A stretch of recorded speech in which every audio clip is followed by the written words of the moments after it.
배터리가 다 되나요? 안 켜지는데? 됐네. 파란색이 됐네. 배터리가 좀 약한 것 같은데. 유선이 있나요? 됐다. 지금 됐어. 자, 녹음이 되고 있나요? 네. 자, 소리가 들어가고 있을 겁니다. 소리가 안 들어가면 다시 또 알려주세요. 그래서, 어떤 얘기하고 있었죠?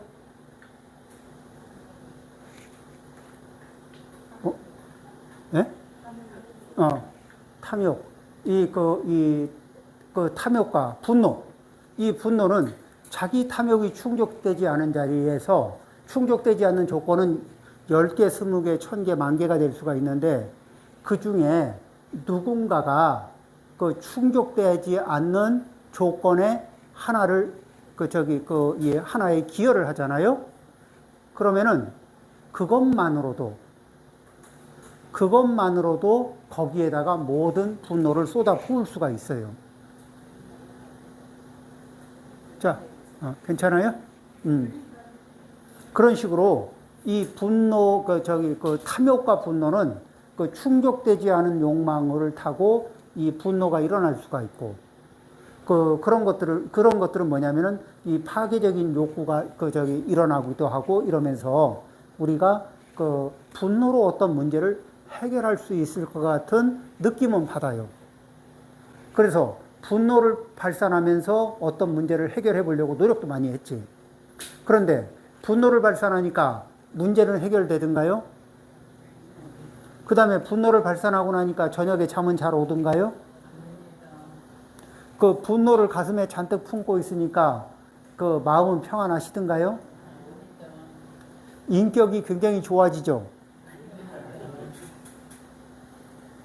이 분노를 품고 있다는 것은 백해무익한데, 그런데 우리는 미신이 있어요. 이 분노로 어떤 문제를 해결할 수 있을 거라고.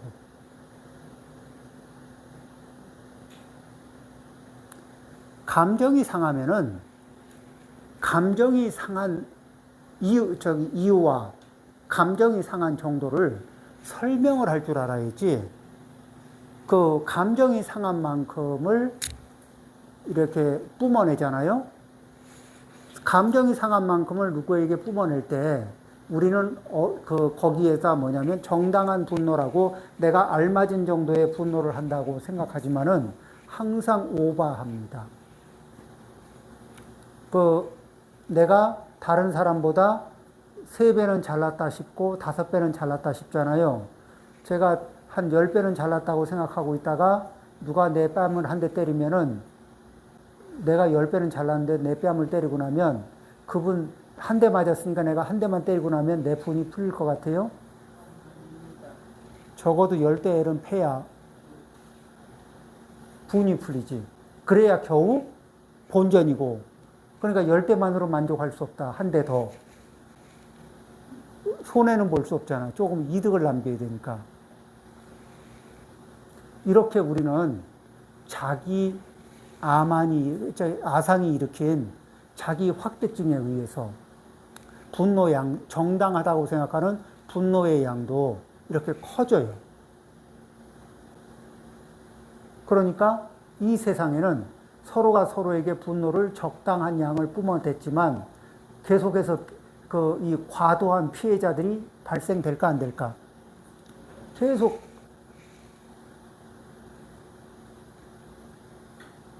그렇게 해서 문제가 해결되고 뒤에 좋은 관계가 형성될 가능성이 없죠. 탐욕, 분노, 그 다음에 들뜬 상태에서 산란하고 들뜬 상태에서는 우리가 어떤 집중력 있는 어떤 일을 처리할 수 있을까 없을까? 없어요. 그 다음에 굉장히 이게 심리적으로 무거운 상태에 집착을 이게 무거운 상태, 쾌락을 추구한 사람들은, 쾌락의 극점에 간 사람들은 무거운 상태로 또 떨어져요. 쾌락의 극점을 추구했던 사람들은 무거운 상태에 떨어지고 이 균형감을 자꾸 잃어버린다고. 그래서 그러면은 그런 거를 누구에게서 볼 수 있냐면 집에서 게임에 몰두했던 애들 있죠. 게임 속에서 왜 쾌락에 되게 몰두했던 애들 있죠. 이런 애들이 게임을 끝내고 나면 어때요? 시들시들하죠. 시들시들하다가 또 그걸 할 때쯤 되면 눈이 초롱초롱해지고 그거 끝나고 나면 또 시들시들해지고 술꾼은 언제? 술 마실 때 초롱초롱해졌다가 술 깨면서 또 시들시들해지고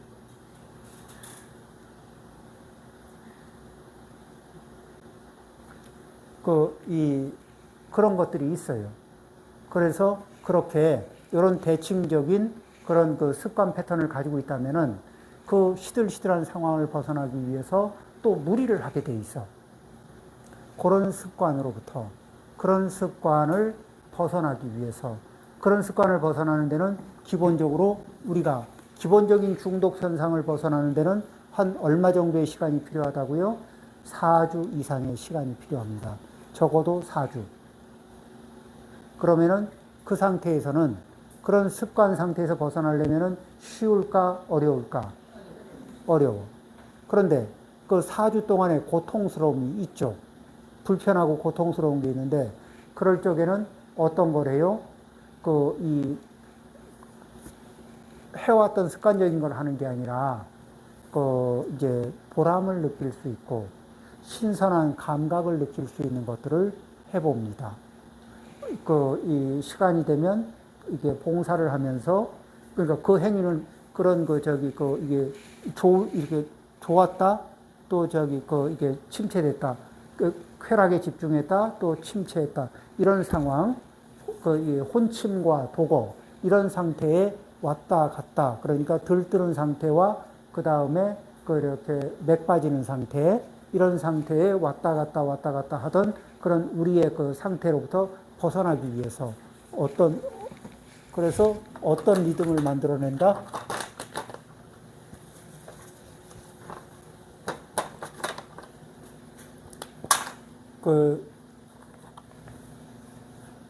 부처님은 열반을 설명할 때 적정이라고 얘기했어요. 적정.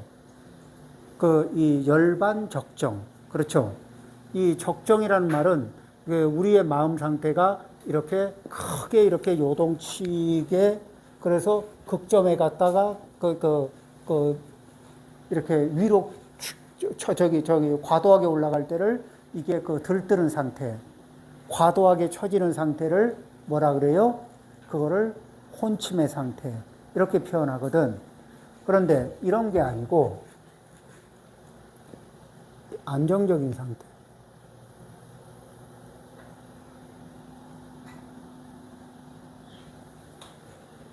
이런 안정적인 상태에서 이 안정적인 상태에 진입하기 위해서 그리고 안정적인 상태이면서 감수성이 이런 사실은요 이렇게 널뛰기 할 때는 감수성이 되게 둔해져요. 왜냐하면은 자기 충동, 자기 감정에 매몰돼서 감수성이 약해져. 감각이 이렇게 안정적이고 이렇게 균형을 잡을 적에 이 감수성도 좋아집니다. 그 다음에 조절 능력은 안정적일 때 자기 조절 능력이 생길까? 이렇게 막 들뜨거나 아니면은 무거워지거나 이럴 때 자기 조절 능력이 생길까? 네. 별로 이 서양 사람들은 이런 상태가 있을 때 뭐를 이렇게 많이 해보라고 권장하냐면은 해보라고 권장하는 것 중에는 도자기 같은 거. 그럼 왜 그러냐면 도자기 흙을 만지잖아요. 그럼 일단 손끝에 감각이 그 다음에 흙은 만지면 만지는 대로 형태가 변화를 해요. 그러니까 요거는 이렇게 그거를 만지고 만들고 허물고 만들고 허물면서 계속해서 이런 감각적인 그러면서도 잔잔하면서도 이렇게 계속 이런 신선한 감각을 주거든. 그러니까 그런데 좀 이렇게 몰입할 수 있는 이 시간을 한 4주 정도 이렇게 시간을 관심을 쏟을 수 있는 대상이 되죠. 우리는 어떻게 해요? 그저 일단 371 기도를 시작합니다. 그렇죠? 기도하는 동안에는 열심히 그것만 기도만 한다. 이러면은 371 기도하고 나면 그 다음에는 한 3주 지나면은 그 다음부터는 힘들지 않아. 이왕 한 김에 한 471, 28 이 정도 하고 나면은 이제 상당히 안정적으로 들어가는데, 그래서 우리의 감각이 안정적인 상태에 돌아갔을 때도 그때가 뭐하고 비슷하냐면 다이어트로 말하면은 이제 살 좀 뺀 거야. 그리고 복귀점을 안정시켜야 되거든. 왜냐면은 이제 겨우 뺐는데 다시 먹으면 어떻게 돼요? 원래면 키로 가지. 그래서 거기에서 그 상태의 조건을 유지하기 위한 생활 패턴을 잡아주는 거예요. 자, 이제 그런 식으로 해서 자기 관리를. 그리고 의심에 빠지면은, 의심은 내가 어느 타이밍에 의심을 쓰느냐. 게으르고 싶을 때 의심을 많이 씁니다. 우리는 탐욕, 분노, 그 다음에 혼침, 들뜸, 그 다음에 의심, 이런 것들이 있는데, 이 중에서 의심을 게으름을 이렇게 게으름에 정당성을 부여해 주는 거예요.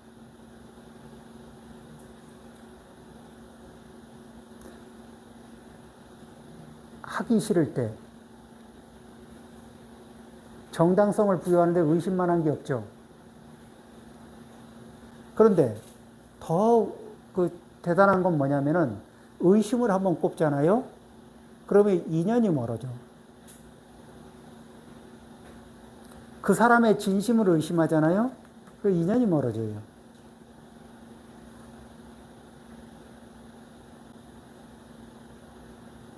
잠시 게으르려고 붙였던, 잠시 이렇게 편하려고 붙였던 의심이 인연을 멀리하게 한다.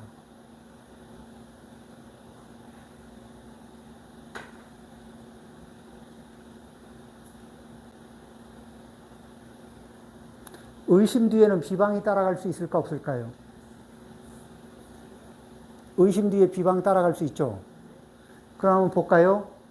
의심을 붙이고 비방을 하고 난 뒤에 어떤 누군가를 의심하고 비방을 했어요. 그리고 난 뒤에 그 사람을 만납니다. 관계의 느낌이 어때요? 예전처럼 친밀한 느낌이 오나요? 아니면 먼 느낌이 오나요? 상대방이 멀리 한 거예요? 아니면 내 업이 이미 멀리 하고 있는 거예요? 어느 쪽이에요?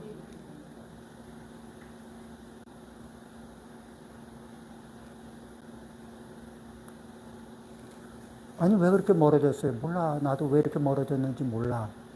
왜 그렇게 멀어졌는지 모르는 게 아니라 의심을 꽂고 비방을 붙이면은 자연히 그렇게 흘러갑니다.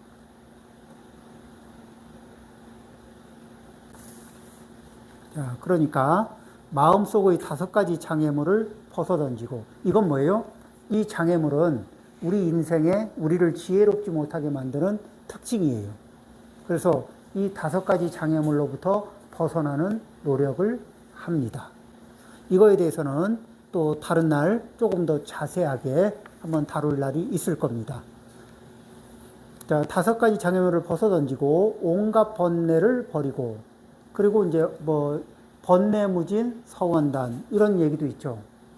우리는 모든 번뇌는 일단 끈끈하게 처음에는 나에게 이득을 줄 것 같이 늘러붙다가 나중에는 나에게도 너에게도 아주 피곤한, 힘든 이런 것들을, 그런 에너지를 일으키죠.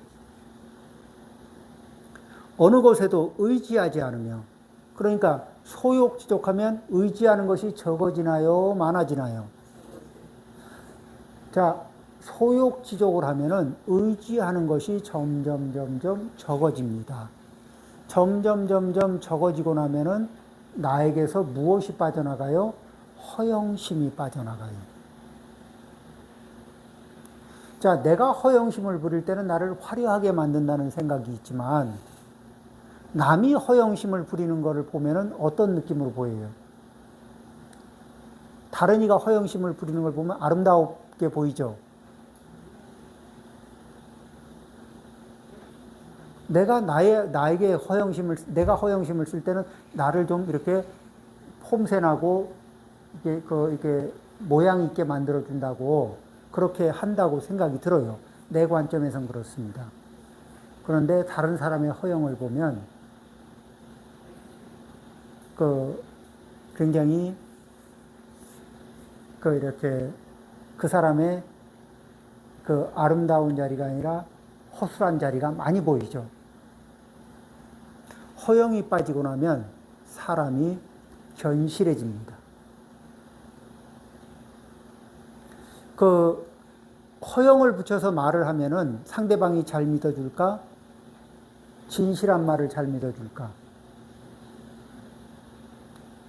근데 되게 제가 이제 대만의 자제공덕회라고 하는 곳에 증엄이라는 비구니 스님이 있어요. 이분이 법문을 잘한대요. 이분 법문에 감동받은 사람들이 얼마나 많은지 모른대요. 그래서 그분이 법문한 내용을 문자로 한 거를 읽어봤거든. 단순하기 짝이 없어요. 굉장히 단순하기 짝이 없는데, 그 단순하기 짝이 없는 말을 할 때 이분의 진실이 상대방의 마음에 전달이 되는 거예요. 그러면서 거기서 울림이 일어나는 거예요. 그러니까 사람들은 많은 말을 들은 것 같아. 그 소리를 듣고 그 소리가 내 가슴에서 공명하면서 울려 퍼지니까. 그러니까 굉장히 단순한 말을 했는데 이게 공명이 일어나면서 굉장히 많은 말을 하고 굉장히 감동적인 말을 들은 것 같아요. 그게 어떻게 진실하고 견실한 말을 할 때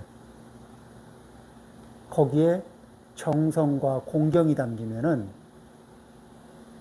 그러면은 그런 말들이 이루어지죠.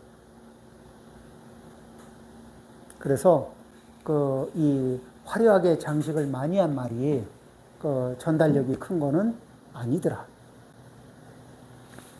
자, 그렇습니다. 그러니까 마음속의 5가지 장애물을 벗어던지고 온갖 번뇌를 버리고 어느 것에도 의지하지 않고, 그러면 우리는 소욕지족을 좀 해야 되겠구나. 그렇죠? 욕망의 고리를 끊어버리고, 욕망의 고리, 욕망에 걸려드는 단초가 있어요. 약주하시는 분은 욕망의 고리, 욕망의 낚싯바늘이 있거든. 딱 한 잔만. 그쵸? 그러면은, 옷에, 이렇게, 옷 쇼핑에 중독이 있는 사람들 있잖아요. 이런 분한테는 어떤 말이 욕망의 고리냐면, 안 사도 괜찮습니다. 한번 입어보세요.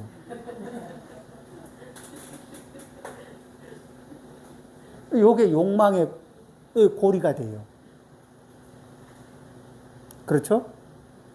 그 다음에, 이 옷감에 대해서 뭐죠? 한번 만져보세요. 아시죠? 그리고 거사님들한테는 차를 볼 때 어떻게 해요? 일단 앉아보세요. 그래서 그 자리에 앉아서 한번 앉아보고 나면은 이게 감각이 달라져요. 내 거가 되면은 하고 상상을 한번 돌리고 나면은 이게 굉장히 다른 감각이. 그래서 욕망이 자기의 이게 세상에는 그렇게 내 욕망을 자극하고 나를 탁 걸어서 끌고 갈 수 있는 욕망의 고리들이 많아요. 그렇게 해서 그 욕망의 고리에 얻어 걸려 가지고 이제 그 홈쇼핑에서도 욕망의 고리들을 끊임없이 던지거든. 그래서 홈쇼핑을 제가 바라보니까 제가 다 살만한 물건이야. 그런데 다시 물어봤어요. 그래서 사서 어디다 쓸 건데 쓸 데가 없어요. 쓸 데가 없는데도 저거 사두면 좋을 것 같은 생각은 들더라고. 그분들이 이렇게 지금은 뭐냐면 마케팅이라는 거는 사람들의 욕망의 고리를 만들어서 사람들한테 그 고리를 던지는 기술이 굉장히 발달된 세상입니다. 그렇죠? 그러니까 우리는 무엇으로, 그럴 때 기본적으로 무엇을 생각해요? 필요한가?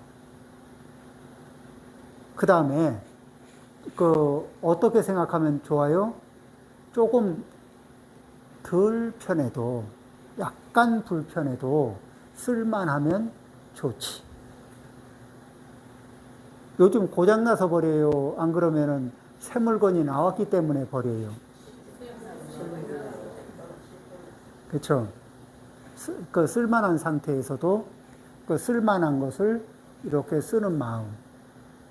그런 것들이, 그러면은 이제 이렇게 경제를 돌리는 분들은 이제 몹시 마음에 안 들겠지만, 이 현대 사회는 많이 벌지만 과소비를 조장해서 우리를 가난하게 만듭니다.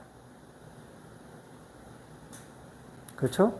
많이 벌어도 계속해서 과소비를 자극해서 우리를 가난한 상태로, 그래서 우리를 불안한 상태에 밀어넣고, 그래서 과거에 비해 우리가 노동에 이렇게 을 해야 되는 상황이 더 많아졌어요. 소비지수가 높아졌거든. 그리고 높아진 소비지수를 감당하려니까 이제는 맞벌이는 기본이죠. 자, 그 다음에요. 전에 경험했던 즐거움과 괴로움을 모두 벗어 던져버리고, 또 쾌락과 근심을 떨쳐버리고, 맑은 고요와 안식을 얻어 무소의 뿔처럼 혼자서 가라. 자, 요게 부처님이 우리에게 지혜롭게 사는 그 방법을 일러주는 구절이거든요. 자, 볼까요? 전에 경험했던 즐거움과 괴로움을 모두 던져버리고, 그러면 거기에 머무는 거예요? 머물지 않는 거예요? 자, 그러면 전에 경험했던 즐거움을 기억하고 있으면, 내가 경험하고 싶은 거는 전에 경험했던 즐거움보다 나은 걸 경험하고 싶을까? 못한 걸 경험하고 싶을까? 나은 거. 그러면 전에 경험한 것도 까치발 뛰고 경험했는데, 전에 경험도 까치발 뛰고 겨우 경험했는데, 그거보다 나은 경험을 하려면은 이제는 점프를 해야 되겠네. 그렇죠? 그리고 까치발 뛰는 것도 오래 까치발 뜰 수 있어요? 아니면 잠깐이에요? 그 점프는. 그런데 이제는 점프로 닿는 거리도 익숙해져서 더 이상 만족을 못 주는 상태면은 이제 도달할 수 없는 것에 욕망을 뽑게 되는 거죠. 이 함정은 그래요. 우리는 그런 함정에 걸려들거든. 그래서 그것을 벗어나는 길은 뭐예요? 전에 경험했던 즐거움을 흘려보내고 거기에 집착하지 않는 거예요. 전에 경험했던 괴로움을 모두 던져버려요. 자, 전에 경험했던 괴로움을 던져버리면 괴로움으로 인해서 전에 경험했던 괴로움과 그 괴로움을 겪게 만들었던 그 누군가를 향한 원망, 미움, 이런 것들이, 괴로움을 던져버린다는 건 그런 것들도 같이 이렇게 흘려보내는 거죠. 다 흘려보내고 나면은 내 가슴에는 고통이 남아있을까? 평안이 남아있을까? 우리가 원하는 건 뭐예요? 고통이에요? 아니죠. 아니면 탐욕을 따라가다가 결핍인가? 우리는 결핍이 아닌 상황 속에서도 우리는 결핍을 지금 느끼고 살아요. 현대인들은. 결핍은 어디서 와요? 채워지지 않은 욕망의 자리에서 결핍이 오거든. 그러니까 욕망만 키우면은 결핍은 기본 옵션으로 생기고, 그래서 결핍이 기본 옵션으로 생기면은 자신을 초라하게 만드는 거는 일도 아니에요.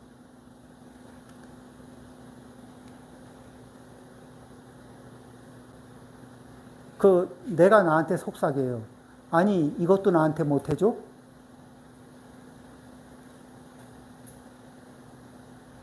누군가가 나한테 이런 얘기를 해봐요. 그것도 못 해줘?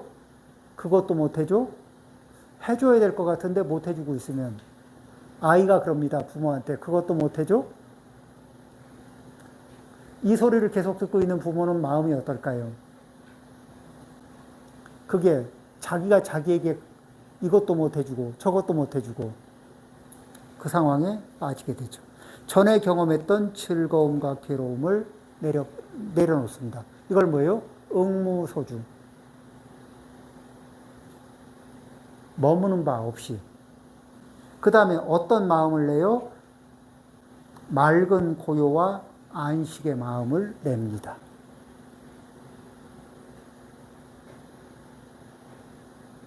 맑은 고요와 안식의 마음을 냅니다. 그리고 그 방향으로 무소의 뿔처럼 걸어가라는 겁니다.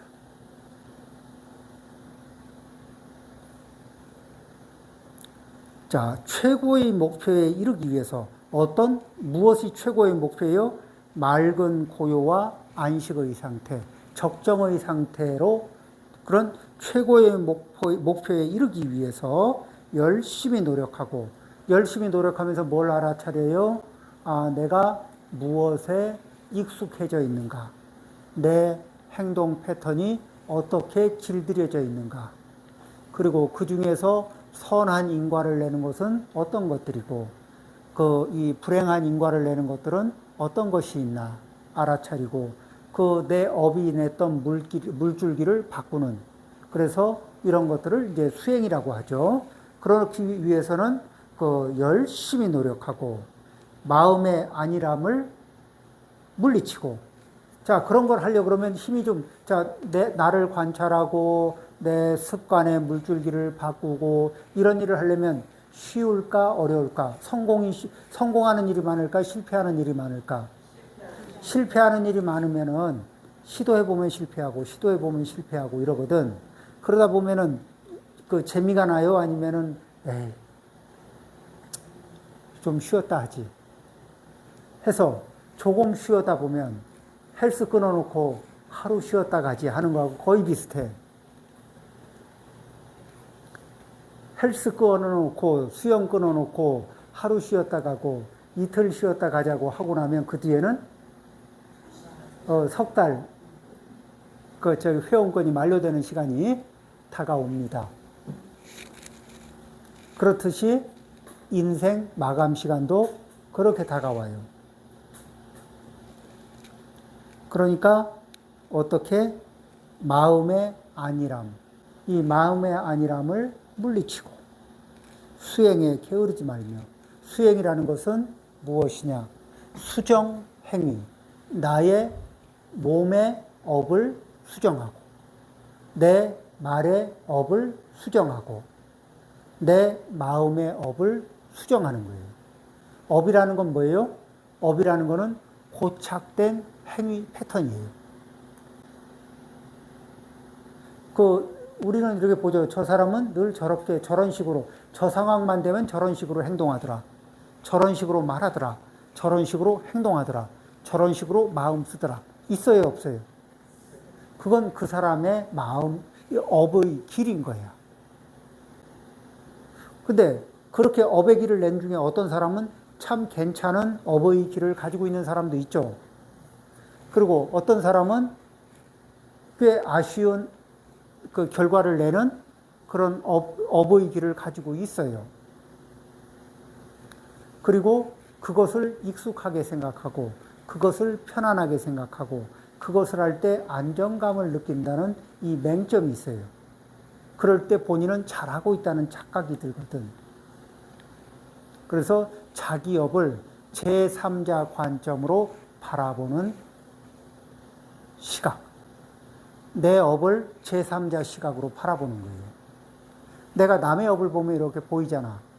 그러듯이 내 업을 나를 제3자로 놓고 바라보는 이 시각을 얻습니다.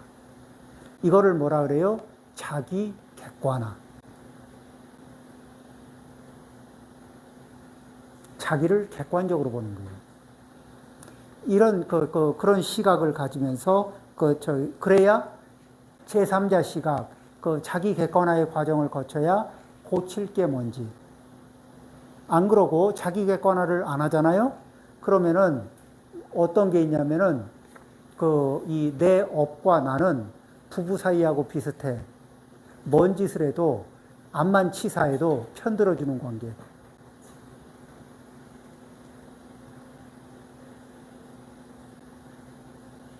그쵸? 뭔지, 이게 말도 안 되는 소리를 해도 일단 편들어주고. 그쵸? 뭐 그런 게 있거든. 아, 그런지 안 그런지 모르니까 그렇다고 합디다.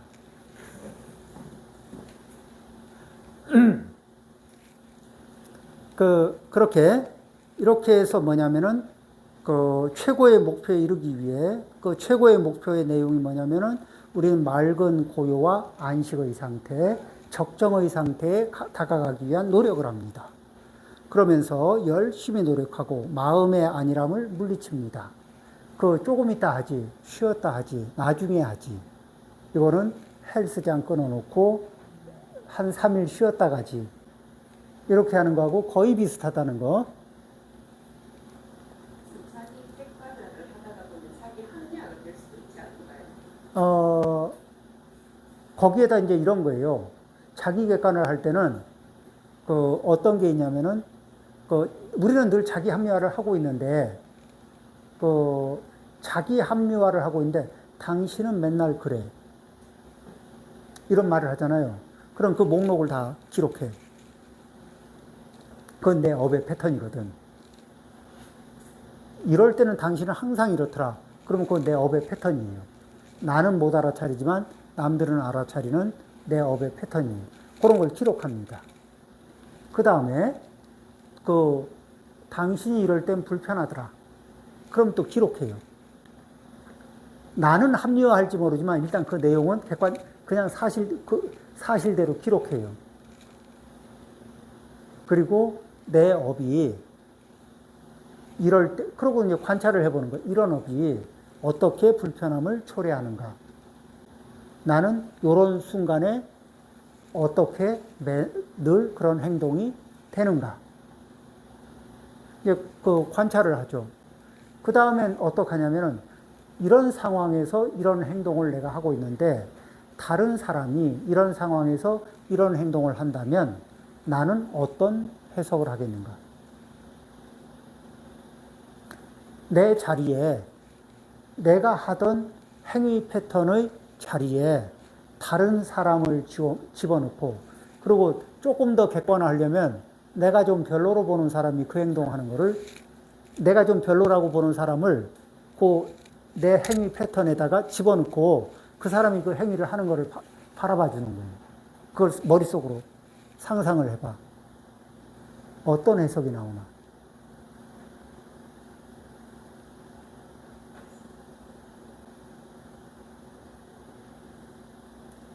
그러면은 내가 나에게 합리화하면서 변명하면서 던져주던 그런 해석하고는 꽤 다른 굉장히 생소한 해석이 나올 수 있어요. 그리고 나와 관련돼서 그와 같은 생소한 해석의 궤를 낼 수 있을 때 그때 이제 자기 객관화가 점점 이루어지는 거죠. 왜 우리는 눈이 뭐냐면, 내가 내 편 들으라고 지혜가 가려요. 내가 내 업에 대해서 변명하고, 내 업에 내 편 들으라고, 이걸 조금만 고쳤으면 꽤 근사해질 나를 그대로 변명하고, 편들어주면서 그 업이 점점 굳어지게, 고착하게 도와준다고. 그런 것 같지 않아요? 그렇게 해서 이제 발견한 업이 있잖아요? 거기다가, 그래, 내가 이 업을 계속 유지하고 있으면, 나 개인으로는, 나한테는 부끄러운 일이고, 남한테는 몹시 미안한 일이 되는 거다. 자, 여기까지 가고 나면 그 업은 작동될 때마다 악셀레터가 많이 밟힐까? 브레이크가 많이 밟힐까? 그렇죠. 자동적으로. 그러면서 그 업으로부터, 그 번뇌를 양산하는 업의 패턴으로부터 자유로워질 수 있는 겁니다. 그리고 이제 살다 보면, 나도 어떻게 할 수가 없어. 한번 발동이 걸리면은 작동되면 나도 주체할 수 없는 그런 게 있어 하고, 빨간 단추가 나한테 100개, 1000개가 있으면 그게 내 인생이에요? 빨간 단추 인생이에요? 그렇죠? 그래서 빨간 단추를 다 제거하고 나야 이제 내가 내 인생 사는 거지. 그 이전에는 뭐예요? 빨간 단추 하나 눌릴 때마다 나는 업의 꼭두각시가 되는 거거든. 그렇지 않아요? 업의 꼭두각시면서 업의 꼭두각시가 되면서 자유를 얘기하는 건 자유가 있을 수 있을까? 빨간 단추를 내가 건드리든 남이 건드리든 누가 건드리든 건드리기만 하면 또 그렇게 꼭두각시처럼 또 움직이는데, 거기에 무슨 자유가 있고 지혜가 있어요. 그러겠죠? 자, 그래서 우리는, 이 경전을 한번 읽어보고, 최고의 목표에 이르기 위해 열심히 노력하고, 마음의 안일함을 물리치고, 수행에 게으르지 말며, 부지런히 정진하여 몸의 힘과 지혜의 힘을 갖추고, 무소의 불처럼 혼자서 가라. 이런 내용들이, 이런 것들이 이제 우리가 삶을 살아가면서 늘 관찰하고, 배양하고, 그래서 익숙해지고, 그렇게 됨으로 해서 나를 안정적이고 행복한 쪽으로, 지혜로운 쪽으로 안내하고, 나와 함께하는 사람들이 괴로움의 양이 줄어들고, 지혜의 양이, 즐거움의 양이 늘어나고, 이런 식으로, 그런 삶의 동아리를 이루어갈 수 있을 겁니다. 모두가 어제보다 오늘보다 내일이 조금 더 고통의 양이 줄고, 행복의 양이 늘고, 어리석음의 양이 줄고, 지혜의 양이 늘어나서, 그래서 우리는 이 경전에서 말씀하시는 고요한 맑은 고요의 상태, 그리고 맑은 고요의 상태에서 깊은 감수성을 갖는, 그러면서도 소욕지족하고 이 여러 가지에 집착하는 마음이 없이, 과거에 경험했던 많은 것들에 대해서 집착함이 없이 흘려보낼 수 있는 지혜로운 이 불자님들이 되기를 바랍니다. 네, 마치겠습니다.